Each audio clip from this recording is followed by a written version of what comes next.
খোদা জ্বালানো বাতি, দাদা হুজুর রহমতুল্লাহ বাতিকে আল্লাহ জ্বালিয়েছে। কেউ যদি মনে করে ফুঁক দিয়ে নিভিয়ে দেবো, তাহলে কী হবে জানেন? ফুঁক দিয়ে নিব তো কী হয়? মুখ পুড়ে যাবে। এটা মুখ পোড়া হনুমান হয়ে ঘুরবে দুদিন পরে, আপনারা দেখতে পাবেন তো। আমিরের শরীয়ত হতে গেলে কতগুলো এলেম থাকে, কতগুলো জ্ঞান দরকার আছে। আমিরের শরীয়ত ছিলেন ফুরফুরা পীর মুজে জওয়ান দাদা হুজুর রহমতুল্লাহ। হ্যাঁ, তিনি ফুরফুরা ছিলেন। তিনি মক্কা শরীফে যে 40টা হাদিসের কিতাবের সনদ পেয়েছিলেন।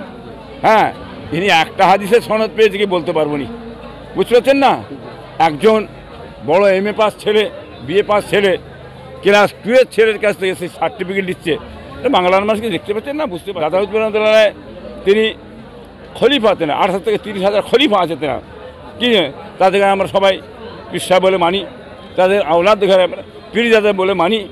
আর যারাই মিথ্যে কথা বলে পিসাবদের সামনে দুর্নাম বদনাম, হ্যাঁ, বিচারিত কথাবার্তা উল্টো পাল্টা, কী বলেন, এহানাতুল ওলামা ও কফরুন, যারা হাক্কানি আলেমদের এহানত করে, তারা গরিব ছেলে ভিখারির বাচ্চা, এই কথা বলার জন্যে আজ সেই মৌলবী, হ্যাঁ, কাফের হয়ে গেছে।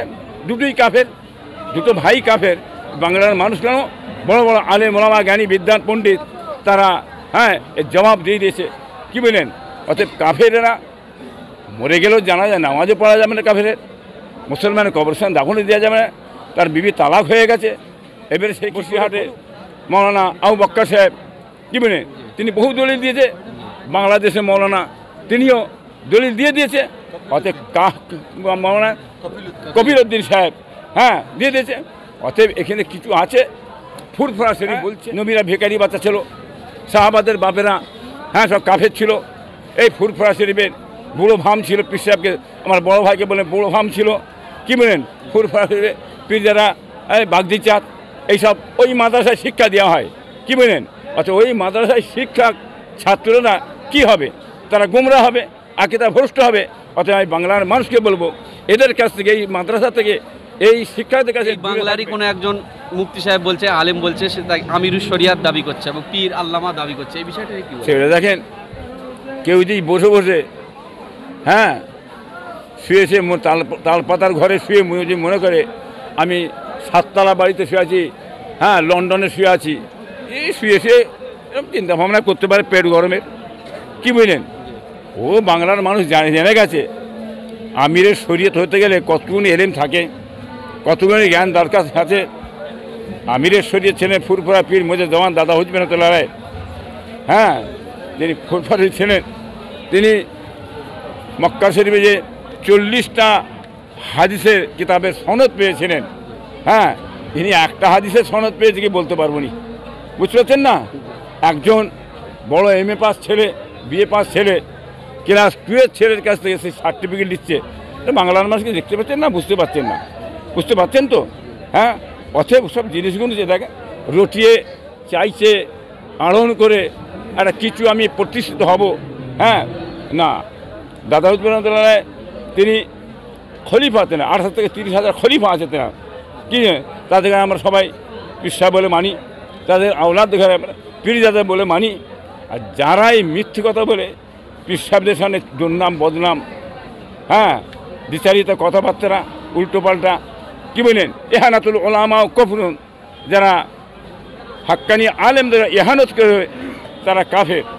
অতএব ফুরফুরা শরীফকে দিয়ে ইহানত করেছে কিনা সাহাবাদের বলেছে যে সাহাবাদের বাপেরা কাফের ছিল, হ্যাঁ, নবীরা গরিব ছেলে ভিখারির বাচ্চা, এই কথা বলার জন্যে আজ সেই মৌলবী, হ্যাঁ, কাফের হয়ে গেছে। দুটোই কাফের, দুটো ভাই কাফের। বাংলার মানুষ কেন বড় বড় আলেম ওলামা জ্ঞানী বিদ্যান পণ্ডিত, তারা হ্যাঁ এর জবাব দিয়ে দিয়েছে। কী বলেন? অতএব কাফেরেরা মরে গেলেও জানা যায়, নামাজও পড়া যাবে না কাফেরের, মুসলমানের কবরস্থান দাফনও দেওয়া যাবে না, তার বিবি তালাক হয়ে গেছে। এবারে সে কী করে করুক, কী বলেন? এটা তো বলতে হবে কেন? যেমন বসিরহাটে মৌলানা আবু বক্কর সাহেব, কী বলেন, তিনি বহু দলিল দিয়েছে। বাংলাদেশের মৌলানা তিনিও দলিল দিয়ে দিয়েছে। অতএব মৌলানা কবির উদ্দিন সাহেব, হ্যাঁ, দিয়ে দিয়েছে। অতএব এখানে কিছু আছে। ফুরফুরা শরীফ বলছে বলে পরিচয় দিয়ে আমার খাদেম বলে বিশ্বাস করতে যাবেন না। এই মাদ্রাসায় যে সময় ছাত্ররা পড়াশোনা করবে, এই শিক্ষক যদি থাকে, ওই শিক্ষার কাছে কি শিক্ষা পাবে? হ্যাঁ, নবীরা ভিখারি বাচ্চা ছিল, সাহাবাদের বাপেরা হ্যাঁ সব কাফের ছিল। এই ফুরফুরা শরীফের বুড়ো ভাম ছিল, পীর সাহেবকে আমার বড় ভাইকে বলেন বুড়ো ভাম ছিল, কি বলেন ফুরফুরা শরীফের পীর যারা বাগদি চাঁদ, এইসব ওই মাদ্রাসায় শিক্ষা দেওয়া হয়, কি বলেন? অথচ ওই মাদ্রাসায় শিক্ষা ছাত্ররা কি হবে? তারা গুমরা হবে, আকিদা ভ্রষ্ট হবে। অথচ আমি বাংলার মানুষকে বলবো, এদের কাছ থেকে, এই মাদ্রাসা থেকে, এই শিক্ষার্থীদের কাছে দূরে থাকবেন না, ছেলেগুলোর ইমান আমার সব বরবাদ হয়ে যাবে। এটা কি ফুরফুরা থেকে মানে মুড ঘুরিয়ে নেওয়ার জন্য এরকম একটা কিছু করতে চাই? এখন ফুরফুরা থেকে মুডটা ঘোরাবার জন্য আজ থেকে নয়, বহুদিন থেকে করছে। আমার দাদু থাকতে ঘুরিয়ে গেছে, আমার বাচ্চাদারা থাকতে ঘুরিয়ে গেছে, আরও কিছু এখনও চলছে। আবার একবার বলেছিল এইসব মৌলভী, কাফের মৌলভী বলেছিল মেজো হুজুরে এলেমটা কলসির মতন, এই কাফেরগুনি বলেছে হয়তো, জানেন না? আমার এরা পীর হওয়ার জন্যে, বুঝলেন, আমার এদের কাছে তেল মাখাচ্ছে কী করে কী হবে, এইসব মুনাফিক গাদ্দার, বুঝলেন না? এই আজকে থেকে চলছে, বহুদিন থেকে। বাংলার মানুষ কিন্তু এত মূর্খ নয়, অশিক্ষিত নয়। বাংলার মানুষ জানে, উচিত শিক্ষা দিয়ে তারা বোঝে, এতে চিড়ে ভিজবে না, কি বলে, এতে চিড়ে ভিজবে না। তাই এত কিছু বলার পরেও দেখা যাচ্ছে বছরের পর বছর ইসলামে আরও লোক বাড়ছে, কমাতে দূরে। সে তো দেখতে পেচ্ছেন, আমি কি বলবো কেন? ফুরফুরা শরীফের লোক বাড়ছে কি কমছে, এটা বাংলার মানুষ দেখতে পারে। এই বছর সবচেয়ে লোকটা বেশি হবে, আপনার মিডিয়া আসছেন লক্ষ্য করে দেখবেন, সবচেয়ে বেশি লোকটা এই বছরই হবে। আজ প্রথম দিন কী ধরনের লোক হয়েছে আপনারা দেখতে পাচ্ছেন, বুঝলেন না? এ কিছু হবে যদি শোনেন, খোদা জ্বালানোর বাতি, দাদা হুজুর রহমতুল্লাহ বাতিকে আল্লাহ জ্বেলিয়েছে, কেউ যদি মনে করে ফুঁক দিয়ে নিভিয়ে দেবো, তাহলে কি হবে জানেন? ফুঁক দিয়ে নিবে তো কী হয়, মুখ পুড়ে যাবে। এটা মুখ পোড়া হুনমান হয়ে ঘুরবে দুদিন পরে, আপনারা দেখতে পাবেন তো। হ্যাঁ, মুখ পোড়া হুনমান হয়ে ঘুরে বেড়াবে। আপনাদের ঘরের অনেক ছেলেরা তাদেরকে সমর্থন করছে।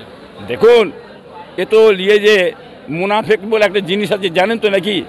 যখন শেষ হয়ে যাবে, বাড়ির কোনো ছেলেকে নিয়ে যাবে, কি হবে ভাই? ওই হচ্ছে, একটু আমার জন্য নামটা বলে দেন না আপনি। হ্যাঁ, কি হবে? খাইয়ে পিদিয়ে হ্যাঁ নামটা বলাবে, কি মানে বলিয়ে, হ্যাঁ বাংলার মানুষকে ধোঁকা মারবে। এর আগেও করেছে অনেক, কি মানে এর আগেও অনেক পীরজাদাকে করেছে, আবার এখন আবার করবে। এটা ওদের নিচার, কি বলেন? এটা ওই জাতেদের নিচার, এ থাকবে। ও জাত কি জাত বাংলার মানুষ জানে, ও জাতকে চেনে মানুষ, বুঝলেন না? অতএব সাবধান থাকবেন, বাংলার মানুষ এর জবাব দিয়ে দিচ্ছে, তো দিচ্ছে, বুঝতে পারছেন না? ধন্যবাদ।